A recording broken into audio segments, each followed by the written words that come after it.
Hello everyone, I am popping on here live. My name is Grace Harrington Murdoch.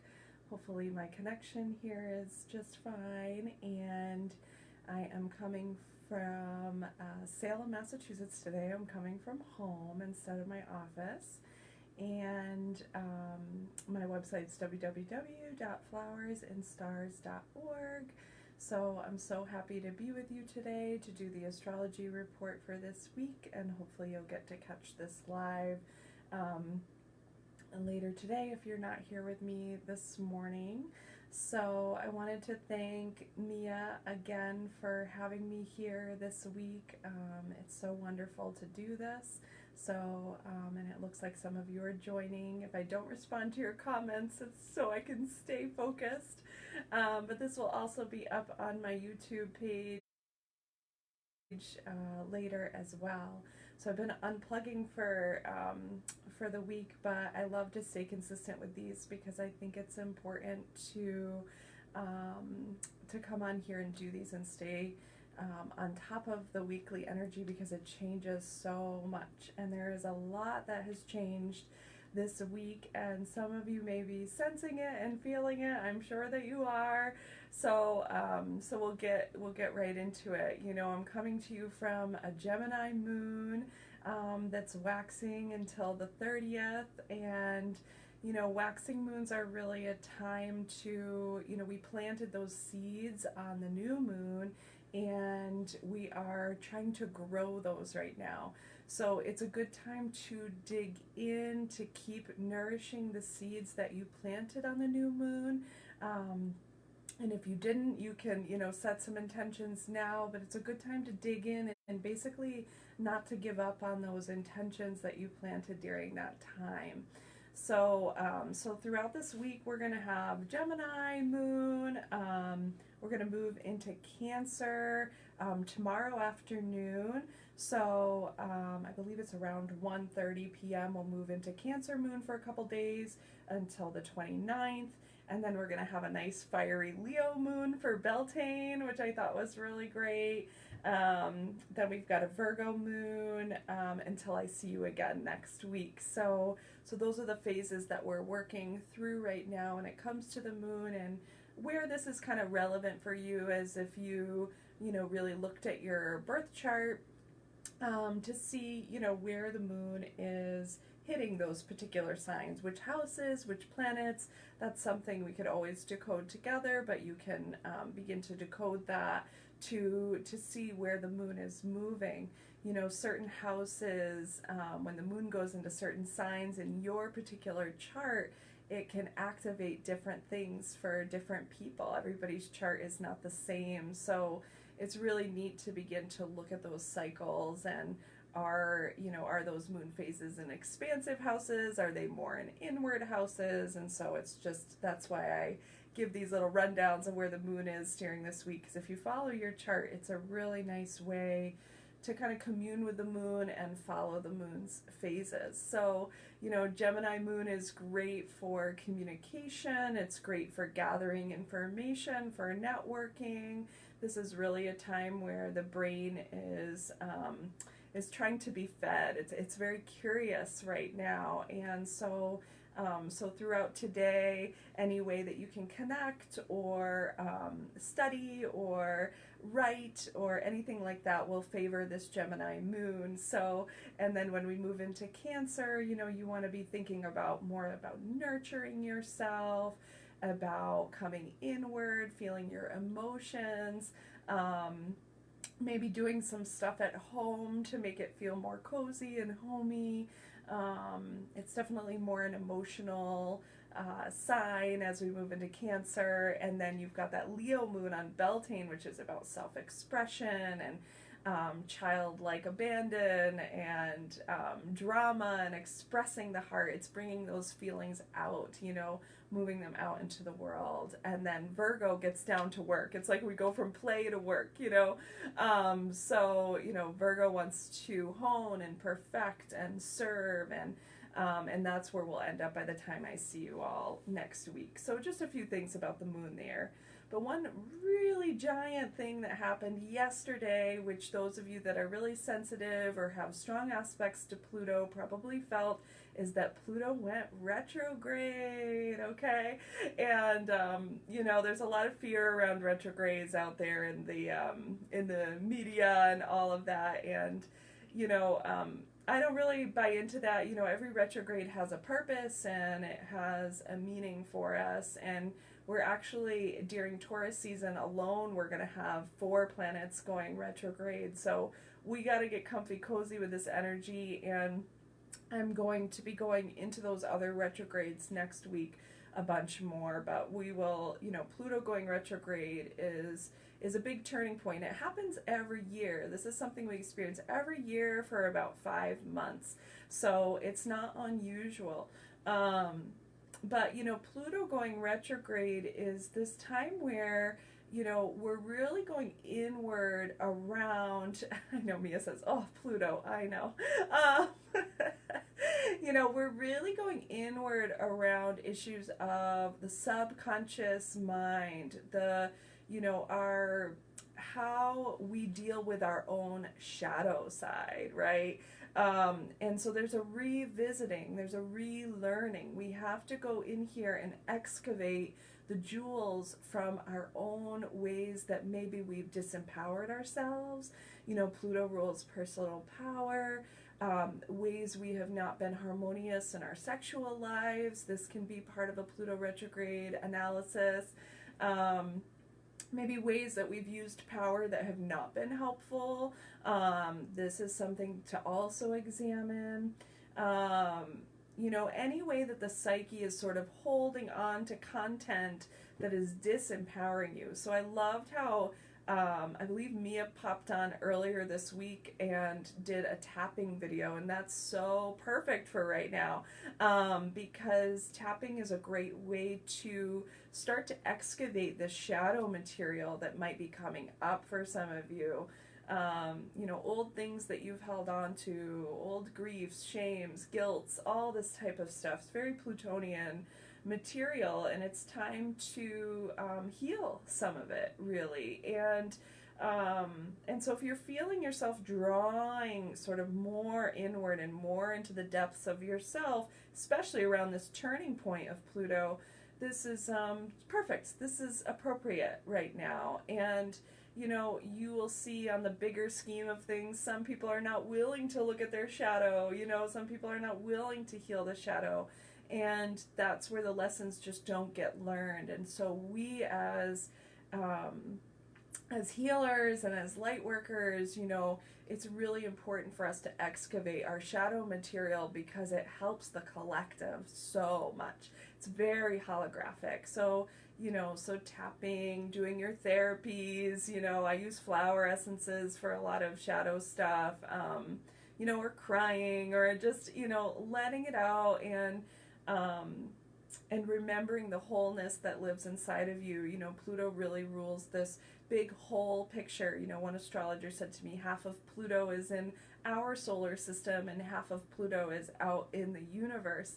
And so it rules the whole picture, this connection from us to the greater cosmic life beyond. And so if you can kind of come back into that wholeness, that's really important. So Pluto retrograde, and we'll talk about the other retrogrades as they're coming around the corner, but just know, let's see, we've got Saturn, we've got Venus, and we've got Jupiter coming up all during Taurus season.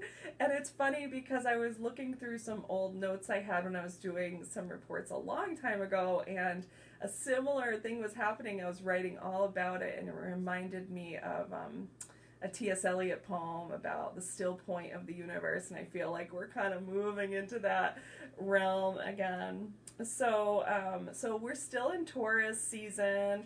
Mercury is entering Taurus as well this week, so it's adding a little bit more of that Taurus. We already know that Uranus is in Taurus. I talked a little bit about that this week. Venus is in Gemini. We've got Mars in Aquarius, and when I was thinking about kind of overall themes of this week, I saw a few different energies that are coming in really strong. One is that Taurus energy with the Sun and Mercury and Uranus and Taurus. The other is this sort of Gemini mercurial energy, because by Beltane we have Mercury joining up with the Sun. So even though they're both in Taurus, they're together in the sky. So there's a mercurial energy. I'll describe this a little bit more. And then we've still got this very strong Uranian energy, which we were touching upon last week. So, you know, themes that are really coming up, in my opinion, are still, we're very much working on communication right now. We're very much working on trying to be in the moment, being still, being connected, connecting to the ground and to the earth. And we're also very much connected to Uranian ideas of how do we differentiate ourselves and also support the entire collective. You know, this sort of not so tribal, but more independent and co-creative, which is very Uranian and it's very Aquarian.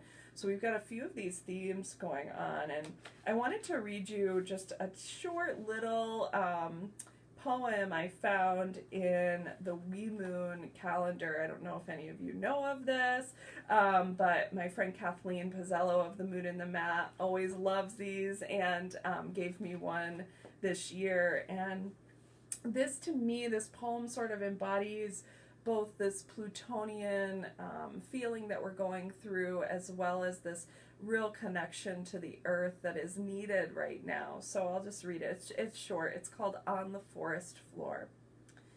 It says, I lay my body and ask to be reborn, made of ferns and branches and bird calls, that this earth, she undresses me of my thoughts and connects me to her in the language my blood speaks, that she grows tiny roots at the end of my limbs, so she be my anchor, my only true home, so I can belong to her anywhere, the way animals do, so that our hearts beat in harmony, so that I know the only truth, the one she whispers always, so that she lives on my lips, in my skin. And that's by Sarah Satya. And I just love this so much as speaking to the astrology this week of, you know, coming into harmony with the earth, which is so much of what Taurus season is about, and feeling into the sensations of what that's like. You know, Taurus is about bringing it into your body. So, you know, not it just being this concept, you know, but this actual felt experience. How can you connect and become one with the body of this earth, you know? So I just wanted to share that beautiful poem with you all. So, you know, so with these themes, let's see here. We've got Mercury is going to join the Sun on Beltane, and Beltane is on Friday. And if you all don't know anything about Beltane, and other people can jump on here and talk about Beltane as well, but you know, Beltane was oftentimes a Celtic ritual that was celebrated to enjoy the seasons of fertility, of growth, you know, where there were prayers said for the cattle, for people, that, you know, there would just be this season of growth. And there were oftentimes fires lit and dancing around the fires, and it was a really, really big celebration. And Friday we've got that energy coming in of Beltane, May 1st. And at the same time, Mercury and the Sun are going to join up in the sky in Taurus. And it's a good time to really communicate your values. You know, this whole week is a great time to start connecting the dots between what you're feeling, your connection to the earth, and how you want to create beauty out of that, you know, this Mercury and Taurus. So, and then let's see here. We've also got Uranus and Mercury coming together at the end of the week as well. So, Uranus and Mercury, when they're coming together, these are two of the most electrically charged planets, right? And, you know, my feeling on this is that it may feel a little Mercury retrograde-ish because it's sparky. So, you know, if there's a little bit of, you know, power outages or different funky things happening with technology and stuff like that, I wouldn't be that surprised. Because of the way that these planets are so supercharged and they're coming together. So, so that's something to kind of look out for as well. The other thing is, as Uranus moves off the sun, which was so much about us, you know, kind of being free and being independent and defining ourselves, when Mercury joins with Uranus, we're thinking about our thought life becoming free from other people's thought lives. You know, us becoming more free thinkers. You know, this is what you want to think about towards the end of this week. And so that's coming in. Also, there's a real sort of emphasis on being able to see things from the bigger picture, from the higher vantage point. This is because Uranus is this planet that rules higher thought and higher thinking, and it's literally hitting Mercury, which is our planet of thought. So, so expect sort of, again, bigger picture ideas coming in towards the end of this week. And, you know, Taurus is kind of, I feel like Taurus is being a little graceful with this right now, and that it's like, the ideas are coming in quickly, but also we feel like there's time. You know, you may even feel almost like time is moving a little bit more slowly, and yet there's this rapid growth happening at this very same time. There's almost this stillness within the static. And I've even been noticing that this past week, where time feels like it's condensing and slowing down a little bit. That's that Taurus energy. It wants to be present. It wants to, you know, taste everything. It wants to sense everything. It wants to touch everything, you know. And then, but then you've got these fire power planets that are like, here's some new ideas, here's some expansion. And so there's a bit of a combination going on. So pay attention to that. It's kind of an interesting time. You know, with Mercury entering Taurus, I think, you know, this is a great time for artists, for musicians, for people who are singers, because Taurus rules the throat and the voice. It's a great time to express yourself. So if you have a writing project this week that you really want to be working on, or a song you're trying to write or something like this is a good time to kind of sit and do these activities with yourself. It's also a really great time to tell it like it is, you know, with Uranus involved. It has a truth-telling component to it. So I was looking up, you know, who has Mercury in Taurus. So Cher has Mercury in Taurus. George Lucas, the Star Wars director, has Mercury in Taurus. Lenny Kravitz, you know, so you think of these people, and especially with Lenny and Cher, you think of, you know, the voice and the power behind that, and the creativity and the sensuality, you know. This is what's coming in for all of us, and so you can harness that energy this week. You know, and Venus has been in Gemini, and it will be for a little bit longer, and it's got kind of a similar energy but reversed, right? Because Venus rules Taurus, it's in the sign of Gemini, like Mercury going into Taurus, so it's got a very similar energy. So, so write, sing, express, connect. I think that that's really huge this week. So let me see what else I wanted to tell you all. You know, Jupiter is moving slightly away from Pluto, which I like right now. I think Jupiter was escalating the Plutonian themes of, you know, of death and of, you know, in this underworld type of theme. And, you know, while it's not gone, it was escalating it. So I like the fact that these two are moving away in this moment in time. They will be coming back together, but, you know, let's not think about that right now. So that's part of the theme too. Now, again, next week, some of the big things that we're going to be talking about are more retrograde experiences that are coming up and how to navigate with those. But if I could kind of encapsulate what I'm seeing for this week, don't ignore your shadow side, deal with it, you know, however you deal with it best.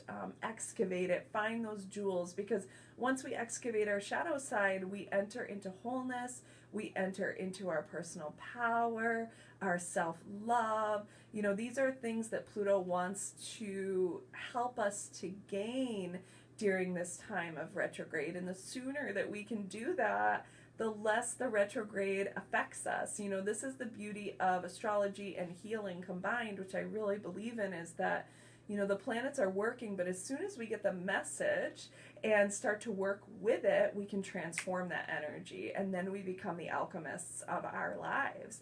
So this is really one of the key things. Another key thing I would say is, you know, developing your unique perspective. What is that? You know, what are you bringing in this week? And that could be artistically, that could be more brainy, that could be sort of out there. It's all good right now. So that's another theme. And, you know, communication, I think, is really important this week. I don't think it's a week where you want to be too alone or too inward. I think that there's going to be a little bit of inwardness, but also because of the amount of Mercury and Gemini energy, we want to be connecting with one another and reaching out and building bridges. So that's my take on this week. There's always more, but I hope that gives you some things to focus on. So thank you so much for joining, and thank you for doing the healing work that you're doing on the planet with us every week. And I'm excited for what Mia is bringing in today as well. So have a beautiful week, and we'll talk to you another time.